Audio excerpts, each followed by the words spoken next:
어머님이 가진다 했으니 게임 끝난 거 아니야? 그치? 근데 좋다 근데 뭔가 가족들이 함께 응원하는 팀은 같아? 아 그럼 너무 좋지 그러면. 제가 처음부터 봐가지고. 너 어디 팬이라고 그러지? SSG. 그렇군. 20분에 전 째겠습니다. 조용히 나가 알겠지? 네. 부시럭거리면 죽일 거야 진짜로. 네. 지금 녹화하고 있는 거 보이지? 네. 편집하는 거 진짜 짜증난다고. 편집하시면 자 볼게요. 여러분들 페이지 100페이지 한번 펴보겠습니다. 자 생물과 환경 우리 생태 파트로 들어왔는데 여기는 솔직히 쉬워요. 여러분들 내용만 좀 잘 외우시면 되고 우리가 이제 앞으로 생물적 요인과 비생물적 요인이 서로가 서로한테 영향을 미치는 걸 배울 텐데 뭐 이런 예시들을 보고 이거는 비생물적 요인 중에 어떤 게 생물체한테 영향을 미치는가 이런 것만 좀 잘 찾으시면 됩니다. 알겠죠? 그래서 그런 거 중점적으로 좀 학습을 하시면 되겠고요. 자 일단 보겠습니다. 생물과 환경 하면서 생태계를 구성하는 요소라고 되어 있죠. 그죠? 여기 밑에 보시면 이 생물 시스템을 가지고 설명을 하는 게 있는데 한번 볼게요. 생태계, 생물이 다른 생물 및 주변 환경과 동그라미 주변 환경과 서로 영향을 주고받으면서 살아가는 체계 이거를 생태계라 그래요. 그래서 여기서 중요한 거는 이러한 생태계라고 하는 친구 안에는 생물적 요인과 비생물적 요인이 모두 포함되어 있다. 이거 반드시 알아두셔야 됩니다. 생태계라고 하는 개념 속에는 생물적 요인과 비생물적 요인이 모두 포함되어 있어요. 요 말 좀 잘 기억하시고요. 일단 하나하나 한번 보겠습니다. 우리가 생명체 하나하나를 개체라고 얘기를 해요. 근데 여기 있는 강의실을 보면 인간이라고 하는 각각의 개체들이 모여있다. 그치? 즉 인간이라고 하는 같은 종이 요렇게 한 지역에 모여있는 걸 개체군이라고 얘기를 합니다. 근데 우리가 여기 있는 동작구를 보시면 사람만 살고 있나? 아니죠. 강아지도 살고 있고 고양이도 살고 있고 뭐 바퀴벌레도 살고 있고 파리도 살고 있고 한 지역 내에 여러 개체군들이 함께 모여 살고 있죠. 그죠? 요런 걸 우리는 군집이라고 얘기를 해요. 여기까지는 생물적 요인만 포함하는 개념인데 여기에서 플러스 비생물적 요인들 환경까지 모두 포함한 개념을 우리는 생태계라고 얘기합니다. 그래서 생물과 환경이 밀접한 관계를 맺으며 서로 영향을 주고받는 하나의 체계 이걸 우리는 생태계라고 얘기를 해요. 그래서 거기 밑에 보시면 뭐 생태계는 열대우림, 삼림, 초원, 갯벌, 사막, 연못, 고원, 저수지 같은 것들이 있고 뭐 인간이 만든 뭐 인위적으로 만들어진 것도 있고 자연적으로 형성된 것도 있고 뭐 이런 얘기도 합니다. 그러면서 아까도 얘기했던 것처럼 생태계 속에는 생물적 요인과 비생물적 요인이 모두 포함이 되어 있어요. 그리고 이 생물적 요인들이 생태계에서 어떤 역할을 하냐에 따라서 밑줄 생산자, 소비자, 분해자 이렇게 세 가지 역할군으로 나눠서 봅니다. 그러면서 볼게요. 생산자라고 하는 친구들은 스스로 양분을 만들어내는 친구들, 즉 광합성을 하는 친구들을 생산자라고 얘기를 해요. 가장 대표적인 게 식물이 있고요. 밑줄 식물성 플랑크톤도 생산자에 포함이 됩니다. 그래서 이런 친구들 같은 경우는 내가 스스로 양분을 만들어낼 수가 있죠. 그렇기 때문에 얘네들을 우리가 쓰세요. 독립 영양생물이라고 불러요. 스스로 양분을 만들어낼 수 있기 때문에 독립 영양생물이다 라고 얘기를 합니다. 반면에 소비자라고 하는 친구들은 남을 뜯어먹고 사는 친구들을 소비자라고 얘기를 해요. 그래서 풀 뜯어먹고 사는 초식동물, 육식동물, 그리고 식물성 플랑크톤이나 다른 플랑크톤을 잡아먹고 사는 동물성 플랑크톤까지 남을 뜯어먹고 사는 친구들을 우리는 소비자라고 얘기를 합니다. 그럼 이 친구들 같은 경우는 남을 뜯어먹어야 살 수 있다는 건 스스로 양분을 만들 수 있다 없다? 없다가 되겠죠. 그죠? 그래서 이런 친구들을 우리가 종속 영양생물이라고 그래요.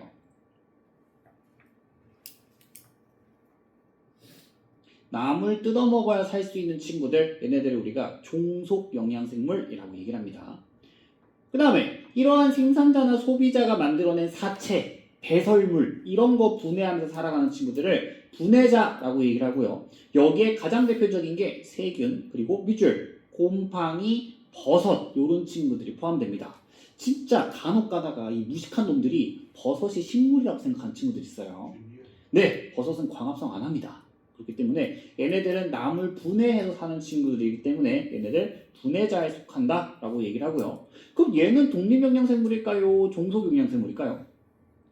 아닙니다. 얘는 종속이에요. 왜? 남이 만들어 놓은 사체나 배설물을 분해해야 살 수 있죠. 그렇기 때문에 이 친구도 종속 영양생물이다. 이렇게 써두시면 될 것 같아요. 그러면 생산자, 소비자, 분해자 중에서 독립영양생물에 포함되는 건 누구밖에 없다? 생산자밖에 없다가 되겠네요. 괜찮죠? 자, 그래서 우리가 생태계에 대해서 생물적 요인은 역할에 따라서 생산자, 소비자, 분해자로 나눴고요. 그 다음에 비생물적 요소들 보면은 뭐 빛, 온도, 물, 토양, 공기 이런 친구들 우리 생물을 둘러싸고 있는 환경들을 비생물적 요소라고 얘기를 합니다. 그래서 거기 밑에 보시면 그림이 있다, 그지? 요거 별표. 이거 진짜 중요합니다. 이 그림 반드시 꼭 이해할 수 있어야 되고요. 자, 생태계는 생물적 요소와 비생물적 요소의 상호관계로 유지가 됩니다. 그래서 보시면 화살표가 이렇게 돼 있죠. 비생물적 요소와 생물적 요소가 생태계 내에 모두 포함되어 있고요. 비생물적 요소가 생물적 요소한테 영향을 미치는 것 쓰세요. 이걸 우리는 작용이라고 불러요. 작용이라고 부르고요. 반면에 생물적 요인이 비생물적 요소한테 영향을 미치는 것 이걸 우리는 반작용이라고 불러요. 반작용이라고 불러요. 그 다음에 생물적 요인들끼리 서로 영향을 미치는 것 이걸 우리는 상호작용이라고 부릅니다. 다시 비생물적 요인이 생물적 요인에 영향을 미치는 걸 작용, 생물적 요인이 비생물적 요인에 영향을 미치는 걸 반작용, 서로 영향을 미치는 걸 상호작용이라고 불러요. 그래서 거기 옆에 보시면 예시들이 있다, 그지? 비생물적 요인이 생물적 요인한테 영향을 미치는 것, 토양의 양분이 풍부하면 식물이 잘 자라더라. 가을에 기온이 낮아지면 은행나무 빛이 노랗게 변하더라. 이런 것들, 뭐 기온이라든지 토양의 양분이라든지 이런 비생물적 요인이 영향을 미치고 있는 거죠. 이런 걸 우리가 작용이라고 얘기를 하고요. 그 다음에 생물적 요인이 비생물적 요인에 영향을 미치는 거, 낙엽이 쌓여서 토양이 비옥해진다. 지렁이가 흙속을 돌아다니면서 토양의 통기성을 높인다. 이런 걸 우리가 반작용이라고 얘기를 하고요. 생물적 요인들끼리 영향을 주고받는 걸 상호작용이라고 얘기를 합니다. 괜찮습니까? 자, 그러면 거기 밑에 보면 문제 있다, 그치? 3번까지 지금 한번 풀어볼게요. 시간 잠깐 드릴게요.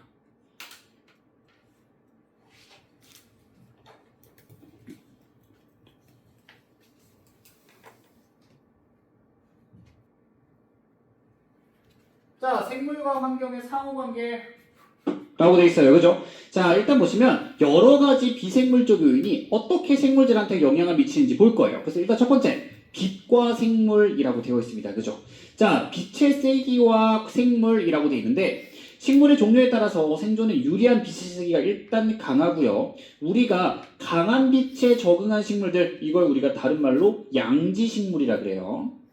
양지식물이라고 얘기를 하고, 약한 빛에 적응한 친구들, 이 친구들을 우리는 음지식물이라고 부릅니다. 그래서 보시면 강한 빛에 적응한 식물들 같은 경우는 강한 곳에서 잘 자랄 거고요. 당연히. 그 다음에 밑줄 울타리 조직이라고 하는 게 발달해요.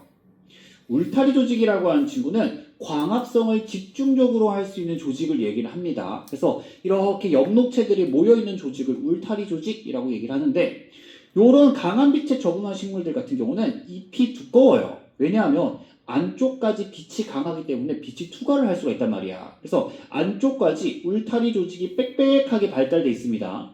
반면에 약한 빛에 적응한 식물들 같은 경우는 여기는 어둑어둑하잖아. 빛의 세기가 약하죠. 잎이 두꺼우면 안쪽까지 빛이 침투를 할 수 있을까요? 없겠죠. 그러다 보니까 잎이 얇고요. 울타리 조직이 잘 발달하지 못합니다. 대신에 이파리가 1인분은 해야 되기 때문에 잎의 크기가 크게 발달한다는 특징을 갖고 있어요. 그래서 빛의 세기가 약한 곳에서 자라고요. 일반적으로 얇고 넓어요. 그리고 울타리 조직이 잘 발달하지 못합니다. 이런 것들이 대표적인 음지식물이 되겠습니다. 괜찮나요? 그러면서 거기 밑에 보시면 그림이 있다, 그지? 강한 잎을 받는 잎 같은 경우는 이런 식으로 잎이 두껍게, 특히 울타리 조직이 두껍게 발달하지만 약한 빛을 받는 친구 같은 경우는 울타리 조직이 잘 발달하지 못한다라는 걸 볼 수 있고요.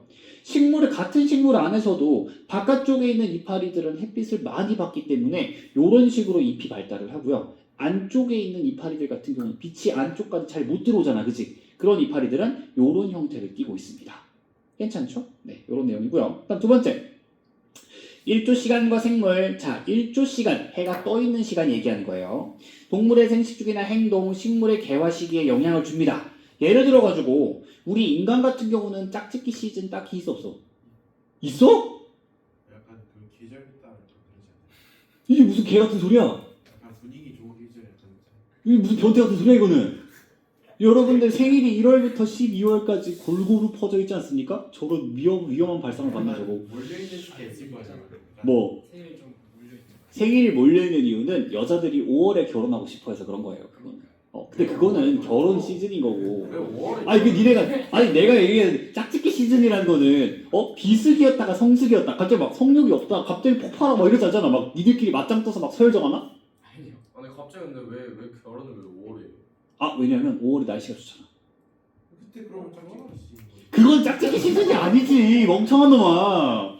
아니 우리가 아씨 이거 어떻게 편집하라고 진짜 이씨. 아 이거 편집 어떻게 해 이거. 아이씨 야 이거 얘 성남방 거 따로 찍어야 되겠는데. 아이씨 아니, 들어봐봐. 우리가 짝짓기라고 하는 건 그 행위까지 포함한 개념 아닙니까? 아 근데 너네가 이제 우리는 그 행위를 7월에서 9월까지만 해. 뭐 이런 거 안 하잖아. 1년 내내 하는 거 아닌가요? 이론상으로. 너네는 못하지만 지금. 어쨌든 간에 그렇잖아. 그지? 인간은 짝짓기 시즌이 없죠. 근데 많은 동물들이 시즌을 갖고 있어요. 왜냐하면은 예를 들어가지고 봐봐. 내가 초식동물이야. 내가 초식동물이면 나는 새끼를 봄에 낳는 게 좋겠어? 아니면 겨울에 낳는 게 좋겠어? 봄에 낳는 게 좋겠지. 그럼 봐봐. 내가 임신 기간이 6개월이래. 그럼 나는 언제 짝짓기를 해야 봄에 새끼를 낳을 수 있어? 작년 가을에 짝짓기를 해야 겨울을 낳고 봄에 새끼를 낳지 않겠어요? 그죠? 그런 식으로 약간 초식동물 친구들 같은 경우나 이렇게 이제 새 같은 경우는 짝짓기 시즌이 정해져 있어요. 왜 임신 기간까지 고려해가지고 최적의 상황에서 애를 키우기 위해서 정해져 있단 말이야. 근데 이런 동물들이 내가 막 시계 보고 9월이네? 짝짓기 해야 되겠다. 이거 안 하잖아. 그럼 이 새끼들이 어떻게 9월인지 아냐 이거지. 일조 시간을 보고 판단을 합니다. 해가 길어지네? 아 봄이네. 해가 짧아지기 시작하네? 가을이네? 이거 보고 판단을 해요. 그래서 일조 시간은 동물과 식물 모두에게 영향을 미치게 됩니다. 그래서 보시면 동물들 꾀꼬리와 종달새 일조 시간이 길어지는 봄에 짝짓기를 합니다. 송어와 노루 이런 친구들은 짧아지는 가을에 번식하더라. 왜? 그러면 그럼 짝짓기 시즌에 발정기가 오는 닥쳐! 그렇지. 맞잖아요. 맞긴 해. 꼭 근데 그걸 이렇게 꼭 이렇게 편집 어떻게 하냐고 이거. 생물학적인 이 개새끼 저거 진짜. 자, 그 다음에 식물의 적은 저거 다시 찍어야 되잖아. 그 다음에 붓꽃, 시금치, 상추 이런 친구들 같은 경우는 봄에 꽃이 핍니다. 반면에 코스모스, 나팔꽃, 국화 같은 경우는 일조 시간이 짧아지는 가을에 꽃이 펴요. 그래서 이걸 가지고 실험을 한단 말이야. 봐봐요. 내가 지금 보면은 여기 이 상황 같은 경우는 낮의 길이가 길고 밤의 길이가 짧죠. 그럼 이런 친구들은 보통 이제 장일식물, 즉 낮의 길이가 길 때 꽃이 피는 식물들은 꽃이 피지만 단일 식물들은 꽃이 피지 않아요. 반면에 밤의 길이가 길어졌을 때 꽃이 피는 식물들, 요렇게 개화하는 친구들을 단일 식물이라고 얘기를 해. 근데 사실 여러분들한테는 실험을 하나를 더 줘요. 뭘 주냐면 요렇게 밤의 길이가 되게 긴데 여기 중간에 불을 한 번만 살짝 켜주고 또 밤의 길이를 길게 해요. 그러면 이때 장일식물과 단일식물이 어떻게 반응할까를 물어본단 말이야. 근데 여러분들 결과부터 얘기하면 봐봐요. 요렇게 해놨을 때 뭔가 밤의 길이가 기니까 단일식물이 꽃이 필 것 같잖아. 아니야. 이거 장일식물이 꽃이 펴요. 단일식물은 꽃이 안 핍니다. 이거 왜 그러냐면 우리가 단일식물과 장일식물을 비교해 봤을 때 이 장일식물, 단일식물들은 낮의 길이보다 연속된 밤의 길이를 중요하게 생각해요. 뭔 소리냐면 밤의 길이가 요렇게 있다가 한번 불을 딸깍 켰지. 그러면 타이머가 리셋됩니다. 그러고 다시 타이머가 돌아가요. 그럼 얘 입장에서 봤을 때는 낮의 길이가 짧네라고 생각을 합니다. 밤의 길이가 짧네라고 생각을 해요. 그래서 얘가 꽃이 핍니다. 반면에 얘는 밤의 길이가 충분치 않네라고 생각하면서 꽃이 안 펴요.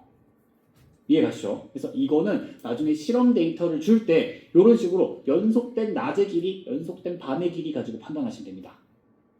괜찮습니까? 그래서 이런 식으로 실험하는 것들 한 번씩 나올 수 있고요. 다음 두 번째, 온도와 생물. 자, 온도는 생명체에서 일어나는 물질 대사 과정에 영향을 주므로 생물의 생명 활동은 온도에 영향을 받습니다. 그래서 개구리, 뱀, 곰, 박쥐 이런 친구들은 겨울이 오면 겨울잠 자죠. 기러기 같은 철새들 이동을 합니다. 그렇지. 자, 뱀, 도마뱀 이런 친구들 보면은 너네 동남아 가봤어? 동남아 가보면 거기 도마뱀 본 적 있지? 그 새끼들 맨날 바위에 이렇게 붙어있다가 이거 하잖아. 그치? 그 새끼들 아침에 왜 그렇게 바위에 붙어있을까요? 추워서. 그치. 왜냐면 바위가 따뜻하니까. 왜냐면 걔네들은 자기 체온을 스스로 조절을 못하잖아. 그러니까 바위에 붙어가지고 체온을 나눠받는 거예요.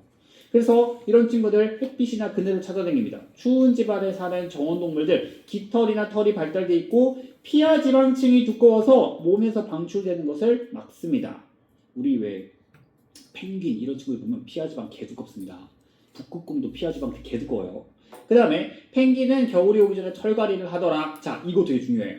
포유류는 서식지의 기온에 따라 몸집과 몸의 말단부의 크기가 다르기도 하며 추운 지역에 사는 친구들은 밑줄 몸집이 커지고 말단부의 크기가 작아지는 경향이 있어요.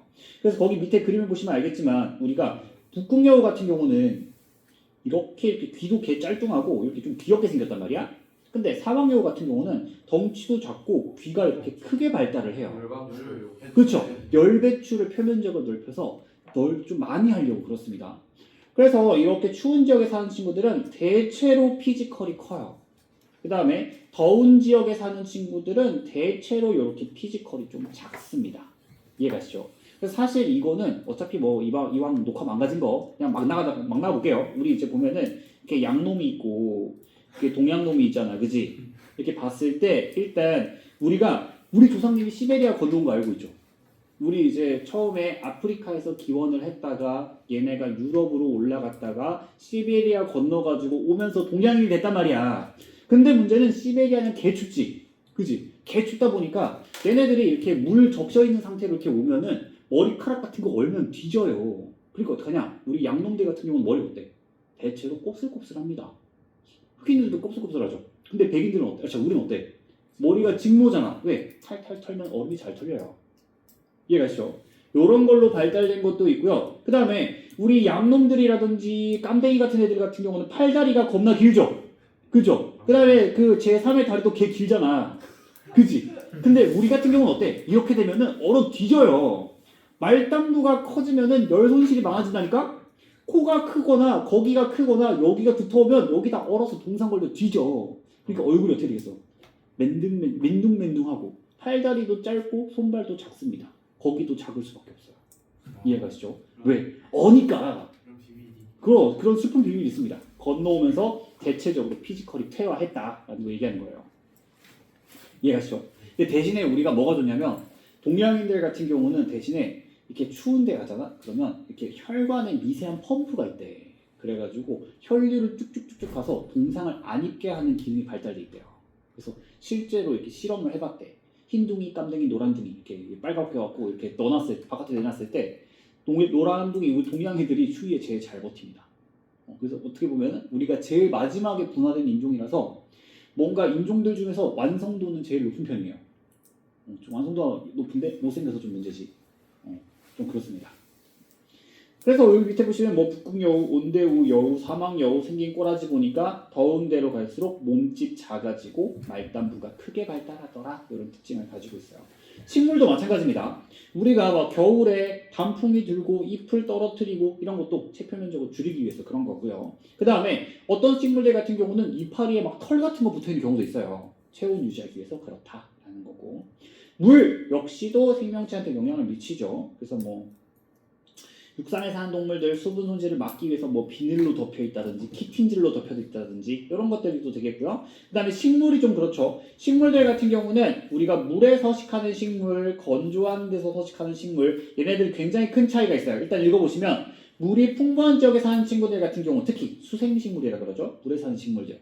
그럼 얘네들은 내 주변이 다 물이잖아. 물을 저장할 필요가 있어요, 없어요? 없지. 내 사방이 다 물인데 저수 조직이 크게 발달하지 않습니다. 대신에 공기가 잘 통해야 되니까 통기 조직 같은 게 잘 발달돼 있어요.